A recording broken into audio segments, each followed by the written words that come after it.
Hello everyone, welcome to football দুনিয়া, welcome back to the channel. একটা video করতেই হলো।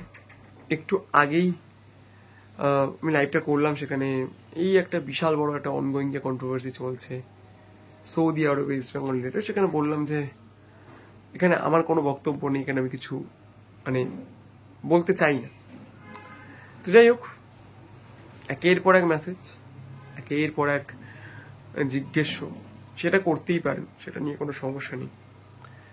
কিন্তু আমি সকলকে বলবো যে মানে আপনারা কেন ফোন করেন আমি এটাই বুঝতে পারি না। তো যাই হোক, তো এত কিছু গেলে জিজ্ঞাসা রয়েছে, তো আমার মনে হলো যে যেহেতু ইস্ট বেঙ্গল নিয়ে আমরা ভিডিও করি, তো এই বিষয়টাতে জাস্ট দুটো কথা একটু বলার দরকার রয়েছে।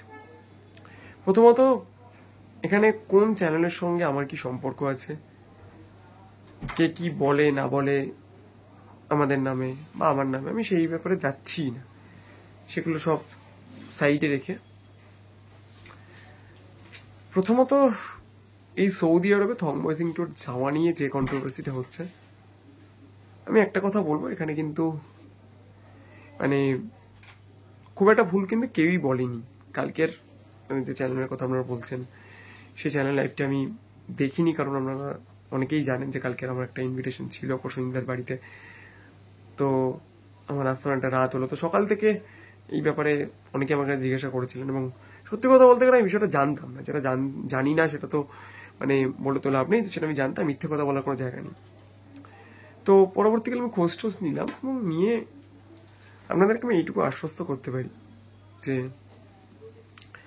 হ্যাঁ, ওখানে এএফসি চ্যাম্পিয়ন্স লিগ এলিটের ফাইনাল রয়েছে জেদ্দাতে, সেখানে থংবয় সিং তো হয়তো এএফসির কিছু কাজ করতে যাচ্ছেন। তবে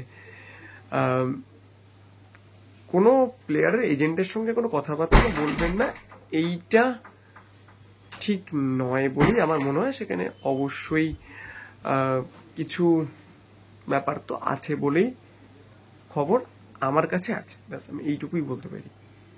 তো তিনি হয়তো কিছু কাজ টাজ করবেন, তো এর বেশি কিছু না। বাট হ্যাঁ, মানে দুটো কাজ করতেই তিনি যাচ্ছেন বলেই আমি বলতে পারি আপনাদেরকে। এই পর্যন্ত ছিল ভিডিওটা। যদি ভিডিওটা ভালো লাগে প্লিজ লাইক সাবস্ক্রাইব করতে বলবেন। Thank you.